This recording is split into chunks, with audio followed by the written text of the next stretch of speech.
여러분 이런 말 들어보셨나요? 크리스마스는 백화점에서부터 온다. 그런 말이 있습니다. 우리가 기억하고 있기는 분명 이 성탄절은 기독교의 신앙에 있어서 중요한 절기이고 또 예수 그리스도의 오심을 기념하는 그런 날입니다. 그러나 이 땅의 상술은 주님의 길을 예비하던 세례 요한보다도 더 먼저 그리고 더 화려하게 성탄의 소식을 알려줍니다.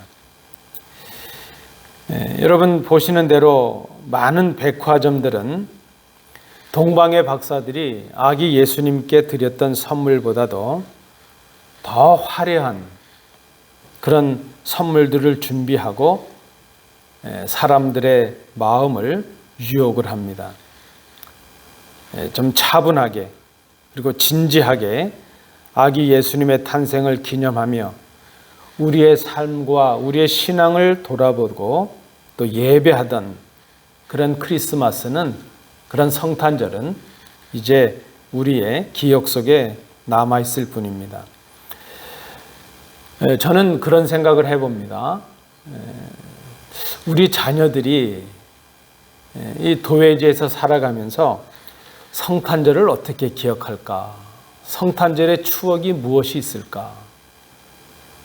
우리 많은 성도님들도 그러하시겠지만 저만 해도 저는 성탄절 하면 뭔가 떠오르는 기억들이 있거든요. 그저 성탄절을 앞두고 몇 달 동안 저녁마다 교회에 모여서 성가대, 그 찬양을 준비하던 일들. 막상 그 찬양하는 그날보다도 찬양을 위해서 모이는 그것들이, 그 날들이 기쁨이고 그 성탄을 준비하는 과정이 되었죠. 연극을 준비하기도 하고요. 또 성탄 이브날은 교회에 모여서 친교를 하고 있다가 새벽에 그 새벽성을 돌던 그런 그 감격도 있고요. 그래서 뭔가 성탄절 하면 그저 기억 속에 남겨져 있고 감격으로 남겨져 있는 그런 추억들이 있는데, 제가 요즘 우리 자녀들을, 두 딸을 바라보면서 그런 생각이 듭니다. 우리 아이들에게 성탄절은 어떤 추억으로 남겨지고 어떤 감격으로 남겨질까? 오늘 우리가 맞이하는 크리스마스, 특별히 우리 자녀들이 맞이하는 이 크리스마스는 그저 백화점과 그 많은 쇼핑몰들의 화려한 그런 장식, 또 그 많은 상품들에 그저 마음이 들떠서, 마음을 빼앗겨서 그저 화려하고 분주한 하나의 휴일로 바뀌고 있는 것을 봅니다. 요즘은 메리 크리스마스라는 인사를 잘 하지 않죠. 그저 해피 할리데이, 할리데이라는 말로 인사가 바뀌고 있는 것을 봅니다. 우리가 다시 기억해야 할 주님의 오심, 그 성탄의 혹은 성탄절의 의미는 무엇일까? 오늘 본문을 기록한 요한은 자신이 기록한 그 복음서, 그 복음서를 기록하는 목적을 다음과 같이 밝히고 있습니다. 오직 이것을 기록함은 너희로 예수께서 하나님의 아들 그리스도이심을 믿게 하려 함이요 또 너희로 믿고 그 이름을 힘입어 생명을 얻게 하려 함이라. 그렇게 기록을 합니다. 요한복음 20장 31절에 나오는 말씀입니다. 요한이 밝힌 그 복음서의 목적을 우리가 생각해 보면, 이 목적은 오늘 우리가 읽은 이 본문을 포함하고 있는 요한의 그 복음서의 모든 내용들, 그 각 내용들을 이해하는 중요한 열쇠가 될 것이라 생각을 합니다. 오늘 본문은 아기로 오신 예수님에 대한 사람들의 반응을 보여주는 말씀입니다.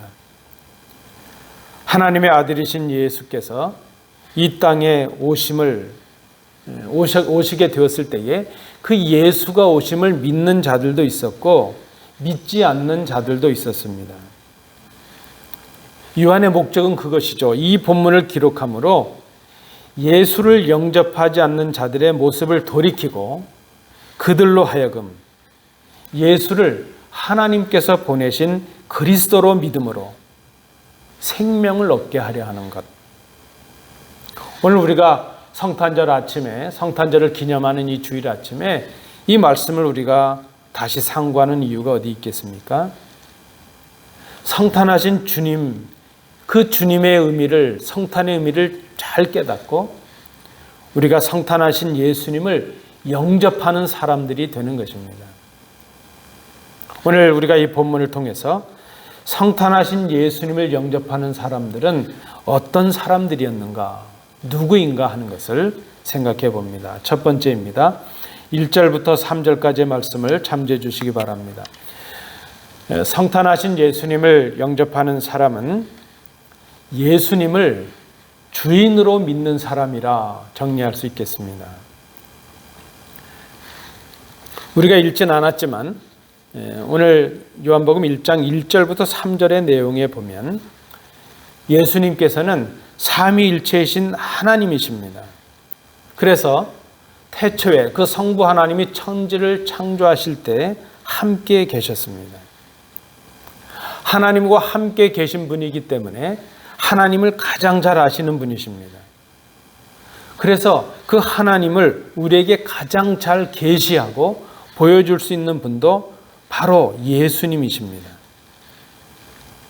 또한 예수님은 말씀드린 대로 이 세상을 창조하신 그 성부 하나님과 함께 계셨습니다. 하나님께서 천지를 창조하실 때 예수님께서, 그 성자이신 그 예수님께서 그 성부의 사역에 함께 하셨습니다. 오늘 본문은 그렇게 기록하고 있습니다. 만물이 그로 말미암아 지은 바 되었다 하는 것입니다. 이 땅에 지어진 모든 것이 그가 없이는 된 것이 없다는 것입니다. 이 만물을 지으셨다는 것, 그것은 바로 그분이 만물의 주인이 되신다는 것을 의미하고 있습니다. 만물의 주인 되신 예수님께서 이 땅에, 이 세상에 오셔서 우리의 죄를 대신 지시고 십자가에 죽으셨습니다. 십자가에 죽으심으로 우리의 죄값을 치르시고 우리를 값으로 사셨습니다.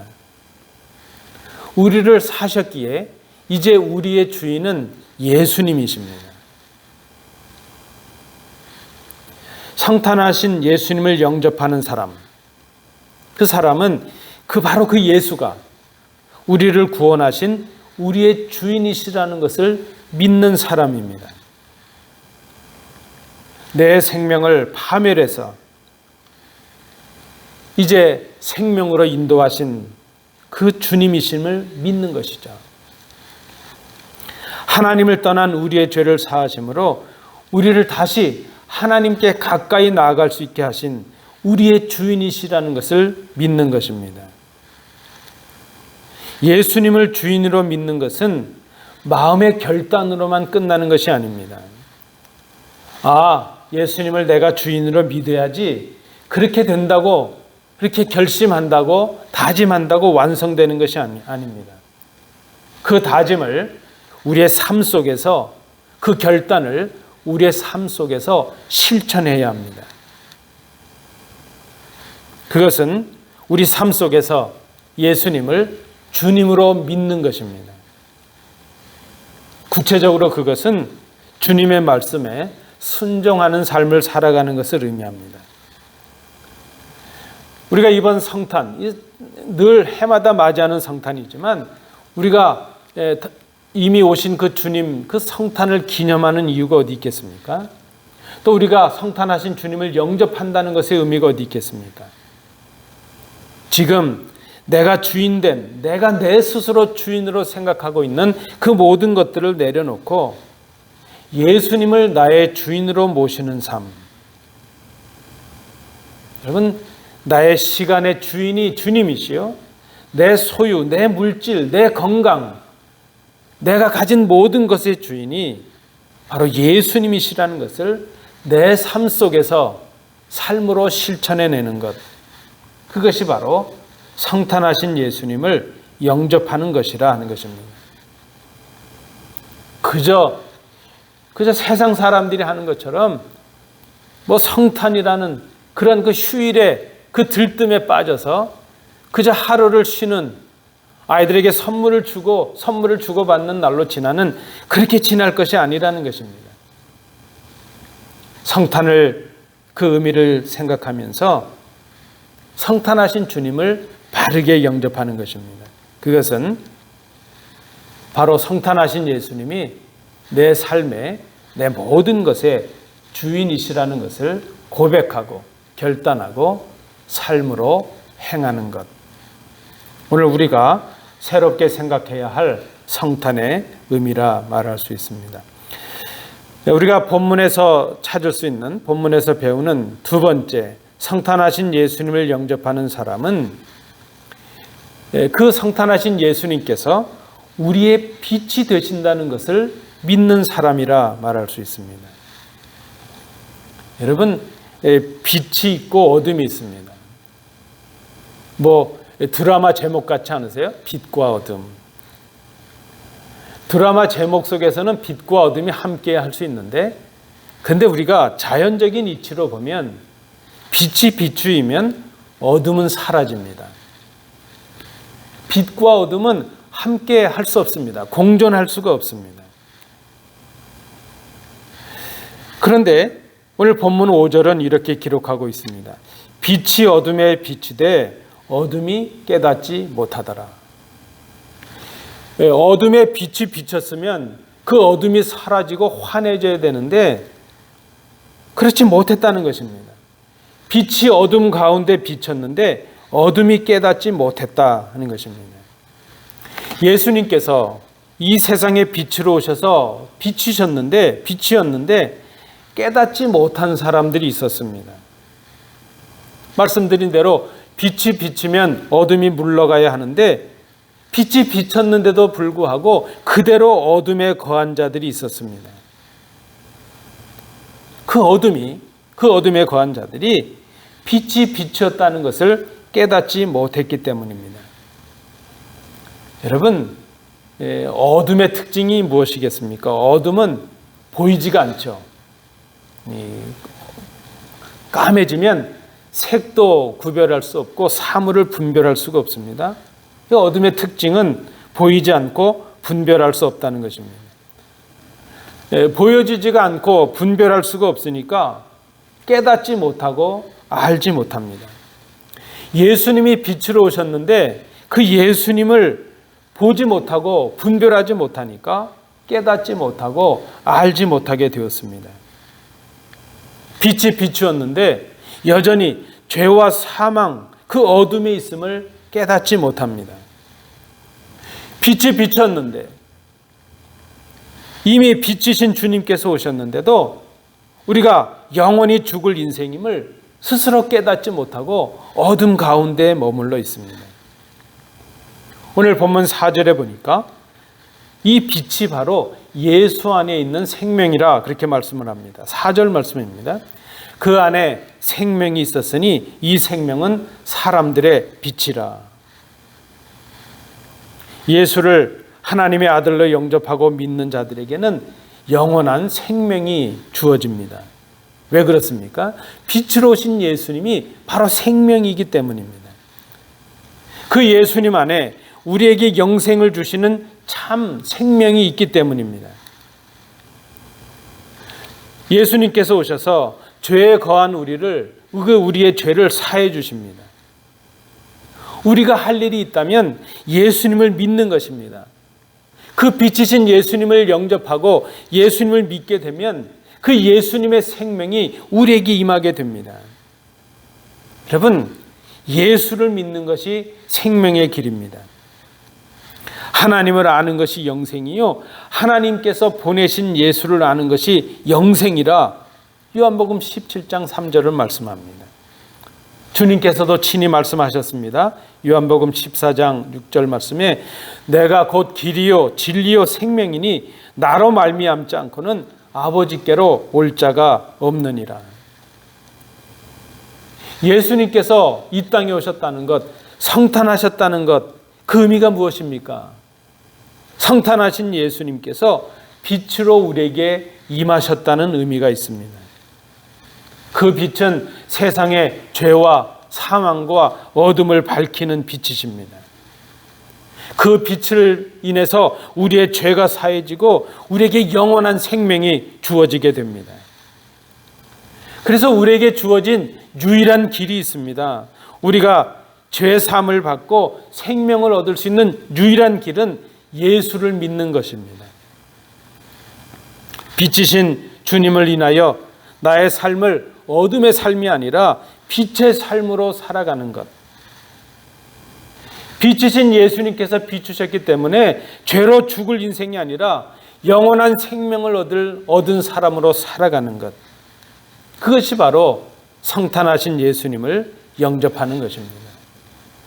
여러분, 성탄하신 예수님을 영접한다는 것, 그것은 이제 우리가 빛에 거한 사람이 되었다는 것을 깨닫고 어둠의 삶을 버리고 빛의 삶을 살아가는 것입니다. 오늘 우리가 새롭게 생각해야 될, 기억해야 될 성탄의 두 번째 의미라 말할 수 있겠습니다. 마지막 세 번째입니다. 오늘 본문에서 발견하는 성탄하신 예수님을 영접하는 사람, 그 사람은 우리가 예수님을 믿음으로 하나님의 자녀가 되는 권세를 얻는다는 것을 믿는 사람이라 말할 수 있습니다. 11절부터 14절을 참조해 주시기 바랍니다. 12절 말씀에도 보니까 영접하는 자, 곧 그 이름을 믿는 자들에게는 하나님의 자녀가 되는 권세를 주셨다 말씀합니다. 여러분, 우리가 하나님의 자녀가 된다는 것은 바로 하나님의 아들이신 예수 그리스도처럼 하나님의 상속자가 되고 하나님의 대행자가 된다는 것을 의미합니다. 하나님께서 예수님을 보내셨습니다. 그 예수님, 이 땅에 오신 성탄하신 예수님을 하나님께서 보내신 하나님의 아들이요, 우리의 죄를 사하시는 구세주로 믿게 될 때에 우리가 해결할 수 없었던 그 죄의 문제가 해결되게 됩니다. 우리의 힘과 능력으로 사함받을 수 없었던 그 죄의 사함을 얻게 됩니다. 그리고 이제 우리가 죄의 종이 아니라 하나님의 자녀요, 사망으로 죽을 그럴 사람이 아니라 영생하는 하나님 나라의 백성이 되게 하십니다. 하나님의 아들이신 예수님께서 죄와 사망, 이 어둠 속에 있는 이 세상을 비추는 빛으로 오셨습니다. 그런데 죄와 사망에 거한 인간은 그 예수님의 빛을 깨닫지 못합니다. 그 예수님의 빛을 거부함으로 어둠에서 빛으로 나오지 못합니다. 왜 그렇습니까? 예수님을 알지 못했기 때문입니다. 예수님을 알지 못한 결과가 무엇입니까? 오늘 본문 11절은 말씀합니다. 예수님을 영접하지 아니한 것. 그것은 곧 예수를 구세주요, 주님으로 믿지 아니한 것이라 하는 것입니다. 여러분, 예수님을 영접한다는 것이 무엇입니까? 예수님을 믿는 것을 말합니다. 왜 영접하지 못했습니까? 예수님을 깨닫지 못했고 알지 못했기 때문입니다. 예수님이 이 세상에 왜 오셨고, 예수님이 누구이시고, 무엇을 위해 오셨고, 오셔서 무엇을 하셨는가, 그것을 알지 못하기 때문입니다. 그것이 바로 복음입니다. 예수 그리스도가 복음이요, 예수 그리스도께서 이 땅에 오신 것이 복음이요, 이 땅에 오셔서 죄인들을 위하여 십자가에 죽으시고 부활하신 것, 그 예수를 믿는 자들에게 영생을 주시는 것, 그것이 바로 복음입니다.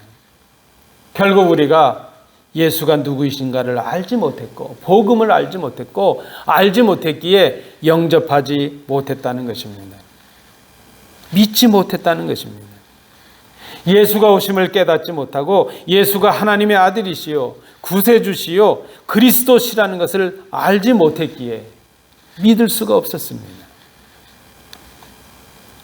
죄 사함을 받고 하나님의 자녀가 되고 천국의 백성이 되는 기회가 주어지고 있는데도 믿지 못합니다. 영접하지 못했기 때문입니다.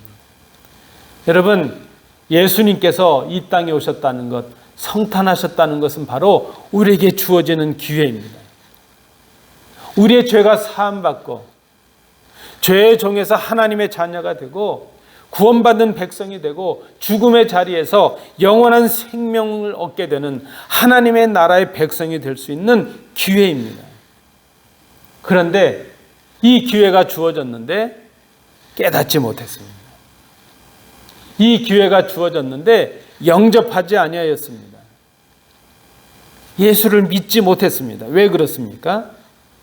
예수가 누구이신가 하는 것을 알지 못했기 때문이라는 것입니다.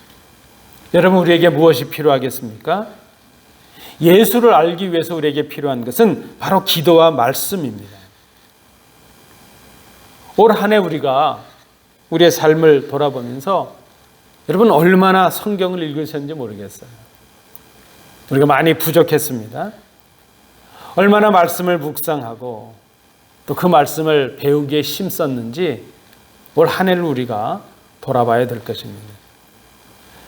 말씀과 기도 없이는 예수님을 알 수가 없습니다. 우리를 향하신 하나님의 뜻을 깨달을 수가 없고 우리를 향하신 하나님의 마음을 알아낼 수가 없습니다. 우리가 힘써 하나님을 알아야 될 것입니다. 우리가 힘써 예수님을 알아야 할 것입니다. 이를 위해서 우리에게 필요한 것은 바로 기도와 말씀입니다. 우리가 새해에는 부단히 노력하고 훈련해야 될 것입니다. 말씀을 읽고 깊이 묵상하고 그 말씀을 배우고 그 말씀을 전하기에 힘써야 할 것입니다.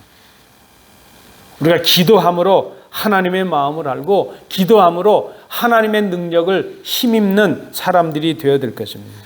그 말씀과 기도를 통하여 예수를 알고 또 믿음으로 우리가 하나님의 자녀가 되고 상속자요 대행자로 살아가는 것을 깨닫고 누리는 그런 삶이 되어야 될 것입니다. 그것이 바로 예수님을 영접하는 자의 삶이요 성탄하신 예수님을 영접하는 것이 된다는 것을 우리가 깨달아야 될 것입니다. 말씀을 맺습니다. 또 이렇게 성탄절이 지나갑니다. 또 한 해가 지나갑니다. 그저 우리 사랑하는 성도 여러분, 제가 간절히 원하기는 그래서 또 한 번의 휴일로 끝나지 않기를 소망합니다. 이 성탄절의 의미가 회복될 수 있기를 원합니다. 이번 성탄절에 이 성탄절의 절기에 성탄하신 예수님을 진정으로 영접하는 우리 교회가 될 수 있기를 소원합니다. 그것은 예수님의 그 오심을, 그 예수님을 우리의 삶 속에서 순종함으로 그 예수님을 주인으로 모시는 삶을 살아가는 것을 의미합니다. 예수님을 영접한다는 것, 성탄하신 주님을 영접하는 것, 그것은 우리의 삶을 정결하게 함으로 그 예수님을 우리의 삶 속에 어둠을 몰아내시는 빛으로 모시는 것을 의미합니다. 예수님을 영접한다는 것, 그것은 예수님이 하나님의 자녀의 권세를 주시는 그 능력자라는 것을 믿는 것입니다. 그리고 믿음으로 우리가 하나님의 자녀가 되는 그런 권세를 누리는 삶을 살아가는 것입니다. 그것이 바로 예수님을 영접하는 것이요 또 성탄하신 예수님을 영접하는 삶이 될 것입니다. 이번 이 성탄절의 시즌에 성탄하신 예수님을 영접하는 그 기쁨과 감격을 회복하시는 우리 복된 성도들 되시기 바랍니다. 기도하겠습니다.